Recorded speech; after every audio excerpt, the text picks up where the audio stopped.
Welcome to The Growth Factor. Good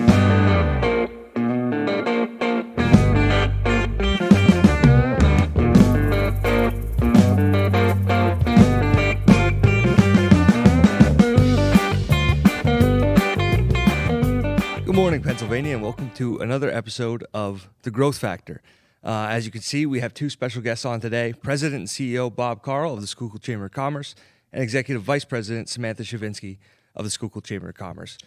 We are talking about childcare again. A couple weeks ago, you may have seen an episode called The Childcare Crisis where we spoke on this topic, but as we're getting towards February and the budget season is coming, things are picking up and there's a lot to go over. So we're just going to get into it and we're going to talk to Bob and Sam about what we're doing as a chamber and what are the needs and everything related to childcare. Well, hey, thanks again for having us on the show. We think the timeliness of this particular episode is extremely important. On February 4th, the budget will be released in the Commonwealth of Pennsylvania, and we've done a lot of work related to the budget on child care appropriation ask, directly related to teacher recruitment and retention appropriations. We recently, in the last 30, 40 days, had another direct conversation with Governor Shapiro's administration, specifically Pennsylvania Secretary Yablonsky and Pennsylvania Secretary Monson, both related to the budget and the appropriations request for child care. To summarize, the ask is $284 million to be placed in the state budget with the understanding that that money would go to teacher recruitment and retention. And the way that is calculated is through direct teacher relationships. In other words, professionals that have direct classroom relationship in the childcare industry.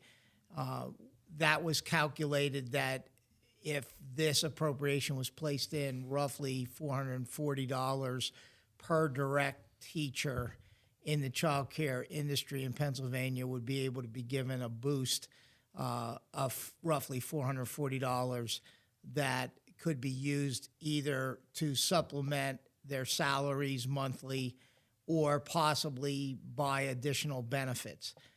The plight of the childcare industry, and specifically the teachers, is that we have an average hourly rate for childcare teachers at $15 an hour, and many, many facilities do not have the ability to pay any significant benefits to these teachers, including, in many cases, no health care. And obviously, it's very hard in any industry, in any business, in any nonprofit for that matter, to retain employees in an industry with that kind of wage structure, $15 an hour or possibly less. Just a year ago, the average was showing it was only $12 an hour, so it's risen slightly. But $15 an hour and a lack of benefits is more or less a recipe for disaster. We have a lot of young men and women who were educated to take care of children, and their passion is childcare. They want to take care of infants through pre-K. That's what they've been trained to do. That's what they want to do. Where the rub comes is they get into the professional setting, they start working their passion and their love for children, only to realize that it's maybe not a life-sustaining wage, or their life circumstance. Let's say if they're single and all of a sudden they meet a significant other, marry, get into a family, obviously start realizing what you realize with homes and rents and all kinds of expenses of daily living, that $15 an hour and no benefits becomes very not attractive and, quite frankly, sometimes not sustainable. And so we see too many of these child care teachers who really want to stay right there wind up having to go to other teaching opportunities in our education system, possibly K through 12, for example, mainly because those school districts are subsidized. We have a high priority on education K through 12 in the Commonwealth of Pennsylvania in the schools, and they get the appropriations. Their wages can be higher. There are benefits in those school districts, and we see these young, vibrant professionals who love these children forced to leave childcare, and that is part of the crisis. So, the childcare crisis is two-sided, supply and demand, but clearly, besides the fact that there's a huge backlog of placement that many workers, many families need to find childcare facilities that can take their young children so that they can go to work, the other side of the equation is we're losing childcare facilities because they can't recruit and retain viable teachers. And this is, in fact, the crisis, and it's getting worse. Just here in Schuylkill County, and we'll tell you how to find out what your county numbers look like, but just here in Schuylkill County, since 2019, we have seen a closure of roughly 20% of our child care facilities. So when I say crisis, we're not talking plateaued. We are talking a crisis that is getting worse, that by the number of placement opportunities dropping because the number of child care facilities are shrinking due to closures, due to the inability of being able to retain or recruit teachers. Thus, the crisis continues to get worse. And we believe the timing of this podcast and the timing of our request is so important because we're up against the next cycle of the Pennsylvania state budget, and that's imminent. We've made this request, and we believe that the crisis calls for action right now. And it's well beyond childcare. This relates, obviously, to the children, their families, meaning their parents or significant others of the children who's raising them. And obviously, it funnels right into a root cause of workforce development in the Commonwealth of Pennsylvania, getting people the ability to go and get into jobs. And therefore, it really dramatically affects the economy of the Commonwealth of Pennsylvania. Yeah, Bob, and I think that we've, in addition to the 20%, we've learned about some other alarming numbers this week from our employer survey, and we have noted that 69% of our employers have seen challenges related to finding suitable childcare arrangements that align with their work schedules. So as our message gets louder and it reaches more people, I think we've definitely have had an increase of our members saying thank you to us for handling and kind of dealing with the advocacy work on this issue, because they're seeing it every day, and they have potential employees that are perfect for the positions, but they are, noting that they don't have childcare. I mean, if I didn't have a safe place to put my child, I wouldn't be at work. So I think that, the message is hopefully reaching the correct people, and, we really start to address this at a state level. And really why we want to reach out today is the timing of the state budget is number one. But we have an update, and that update is that we began roughly a year ago to form a coalition of local chambers of commerce and economic development organizations. Most of them are chambers, a few economic development organizations, including our own here in Schuylkill County. And at the end of the day, we began one by one talking to them about this. Again, we highly encourage every county and every business organization to get the numbers in their particular county and in their particular communities. They are alarming. You're not going to see a different story in your community than what we are seeing here in Schuylkill County. So we formed a coalition, and the original first pass on that coalition, beginning with some rallying on the steps of the Capitol in Harrisburg last year was in the mid-40s, and we grew it into 50s. And in our more recent conversation with Secretary Yablonsky and Secretary Monson, the question was asked, where are you now with this coalition? And I am proud to tell you today on this podcast that the coalition now has grown to 60, and it is still growing. We are still getting more people coming on board. And why we want to do this today is we want you to know that when you're listening to this, this is a crisis in your community. Look at your numbers and you will see that. So we have been obviously reaching out to the governor, Governor Shapiro. We know he's a man that believes in the Commonwealth of Pennsylvania, in workforce development and economic vitality. And our message is, if that's what you want to keep bolstering, you need to fix childcare because it's a root cause as an inhibitor to workforce development and economic vitality.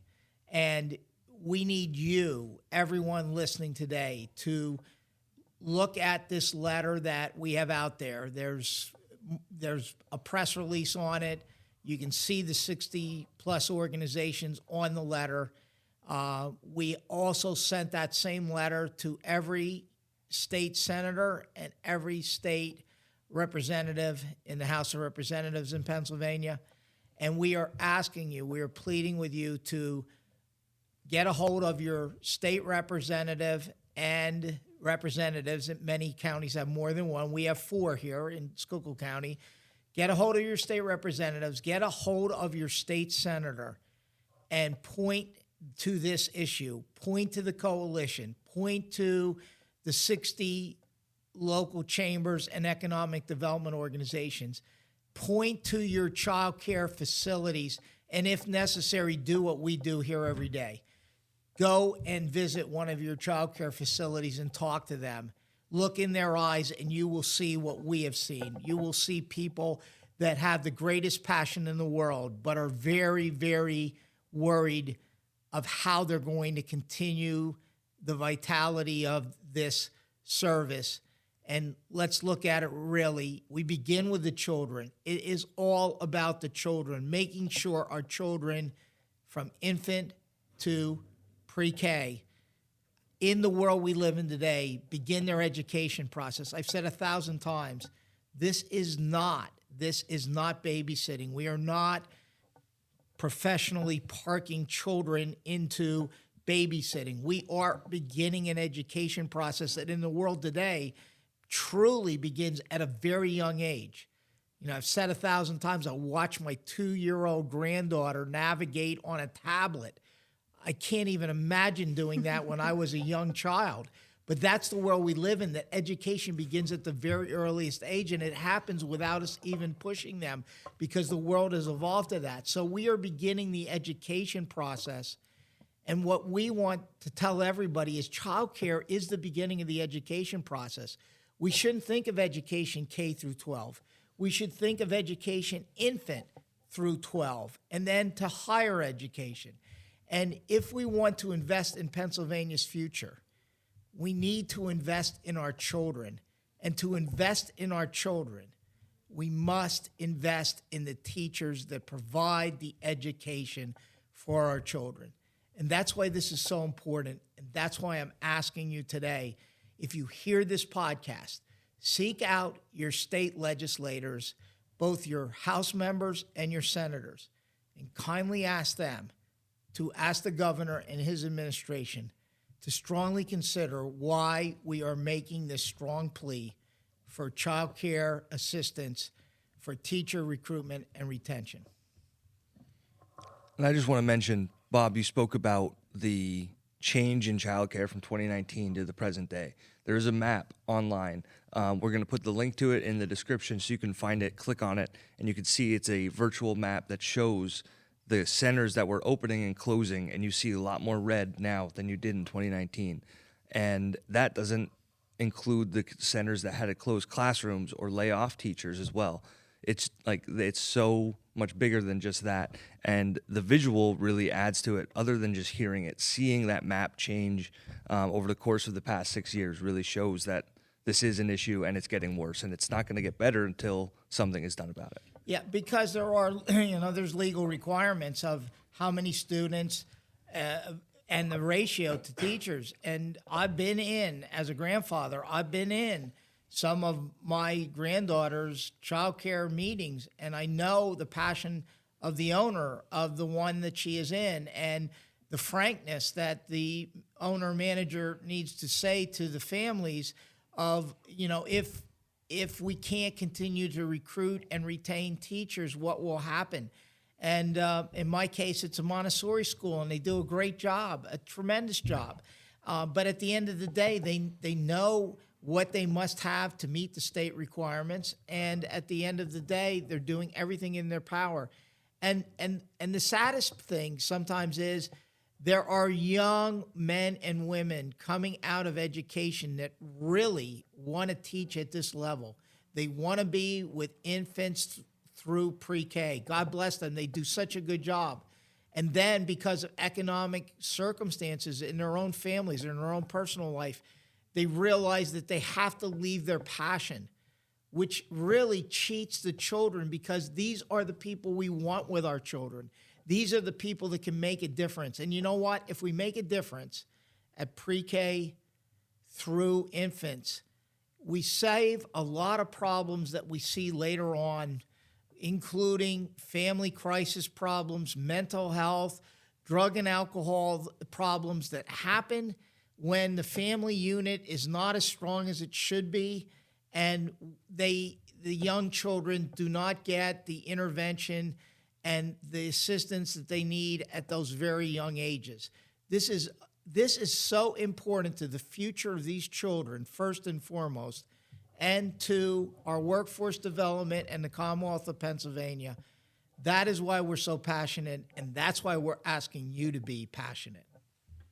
You said it very well. It does take a special person. I know I've been in the classroom a few times myself, and we need those truly special people who have that passion for those kids, because it's not easy work. And, we commend everyone, all of the teachers who are, living out that passion and truly appreciate what they do every day. We have people sitting at home who are willing and able to work, but they can't. And so I think that's ultimately why we're fighting this fight. So, in closing, I would just say, we need you to scream it from the mountaintop. Right now is a very critical time as we approach the 2025-2026 state budget.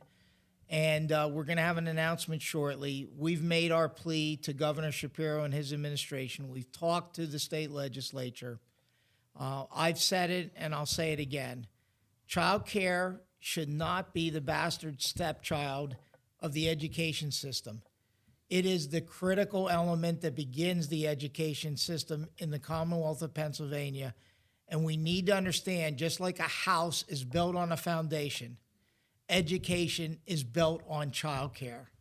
And therefore, we all need to get behind it, and we need to set a destiny for the future of our children and the Commonwealth of Pennsylvania for workforce development and economic vitality. But first and foremost, it begins with the children. Please help us. Bob and Sam, thank you so much for coming on again. We're going to keep fighting this. I know it's a busy time in the chamber world, but the work that you both are putting into this is commendable. And we, as a chamber, we're excited for where this is going, and we're looking forward to what can be done. Thank you so much for the time today. We really appreciate it. And as always, this has been another episode of The Growth Factor. And remember, it's always a great day in Schuylkill Chamber.